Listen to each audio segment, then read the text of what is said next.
Assalamualaikum warahmatullahi wabarakatuh. Selamat pagi adik-adik. Semoga kita masih tetap semangat untuk mengikuti pembelajaran jarak jauh. Jangan lupa untuk selalu menyetor tugas dan untuk mengisi daftar hadir. Langsung saja pada materi kita hari ini, yaitu masih tetap pengolahan. Minggu kemarin itu kita sudah membahas tentang pengertian sayuran dan klasifikasi sayuran. Nah, untuk pertemuan kali ini itu kita masuk pada teknik pengolahan. Dalam teknik pengolahan itu ada 3, yaitu yang bagian A yaitu penggilingan, yang bagian B pemanggangan, dan yang bagian C yaitu menggoreng. Nah, seperti kita lihat di sini, penggilingan. Jadi penggilingan adalah proses memperkecil ukuran atau pemotongan partikel yang semula berukuran besar setelah digiling akan berubah menjadi ukuran yang lebih kecil. Contohnya yaitu seperti daging ikan, daging sapi, daging unggas yang sudah dicuci kemudian dimasukkan ke dalam blender untuk digiling sehingga berbentuk pasta. Pada saat penggilingan harus diberikan garam secukupnya.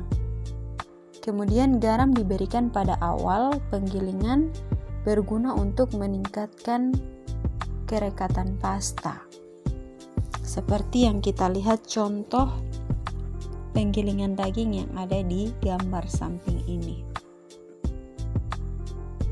Setelah penggilingan dilanjutkan dengan pengadunan, penambahan bahan baku lainnya seperti tepung tapioka, dan telur yang berguna untuk menjaga kualitas kekenyalan.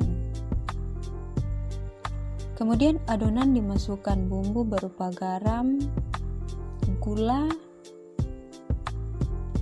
dan rempah-rempah yang sudah dihaluskan sebelumnya.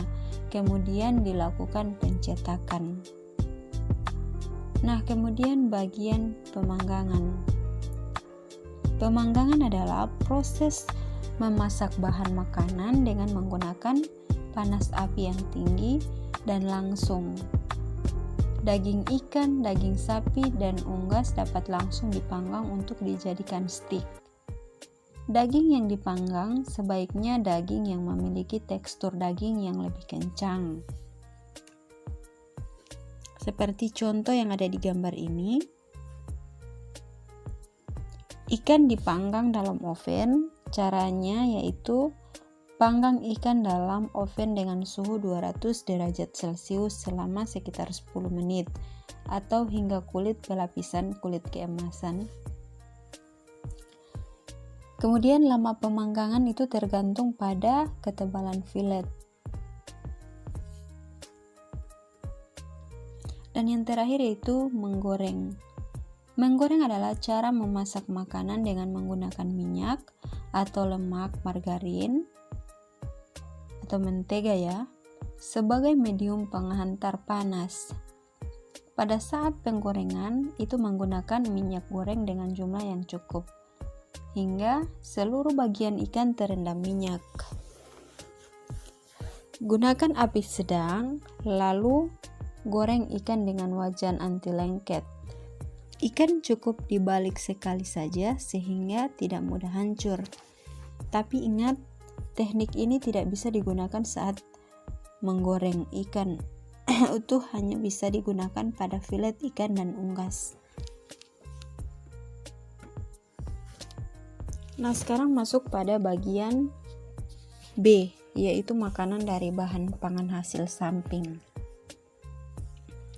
Bahan baku daging hasil perikanan dan peternakan merupakan bahan pangan utama manusia, namun tulang, kulit, kaki, dan juga sisik menjadi bagian dari bahan pangan yang jarang sekali dikonsumsi, meski masih banyak menyimpan manfaat gizi.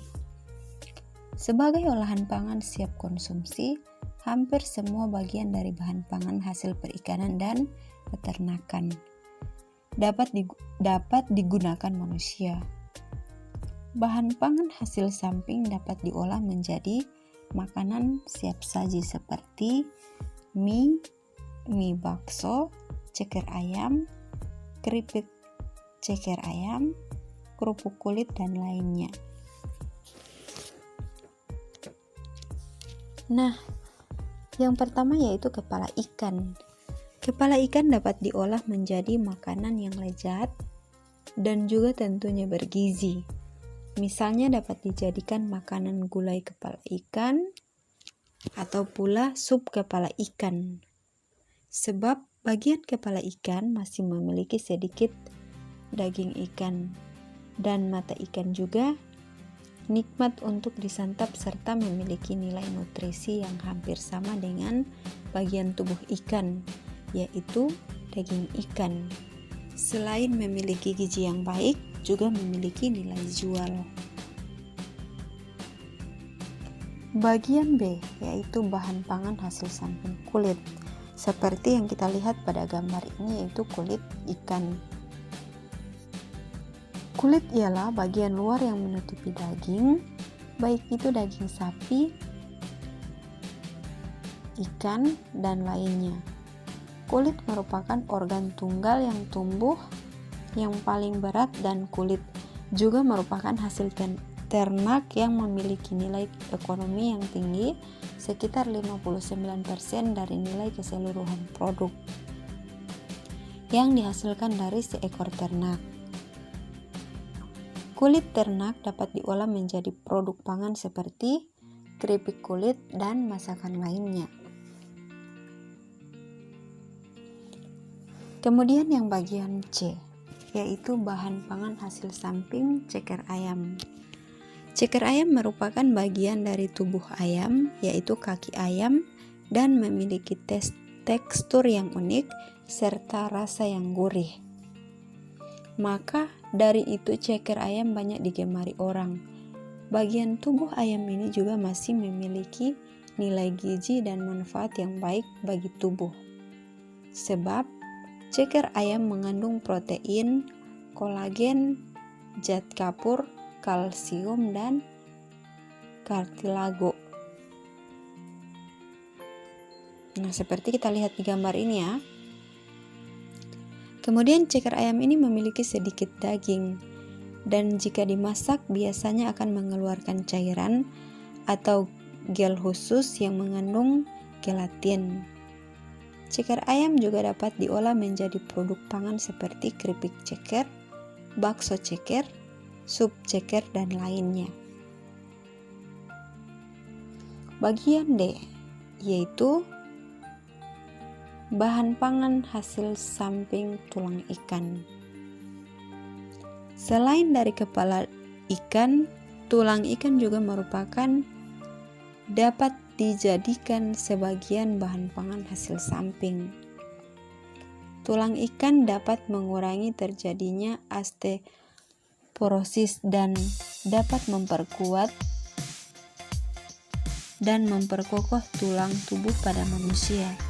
Sebab tulang dari ikan mengandung kalsium, fosfor, dan juga vitamin D yang sangat bermanfaat untuk tubuh dalam menjaga tulang tetap kokoh.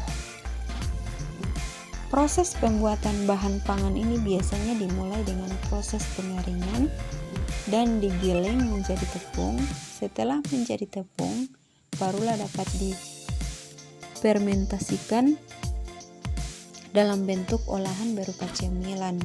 Misalnya pangsit ikan, stik ikan, kerupuk, dan bahan makanan lainnya. Mungkin hanya itu yang bisa dijelaskan pada pertemuan kita hari ini. Dilanjutkan, silahkan kerjakan tugas yang ada di bawah ini. Sekian, Assalamualaikum warahmatullahi wabarakatuh.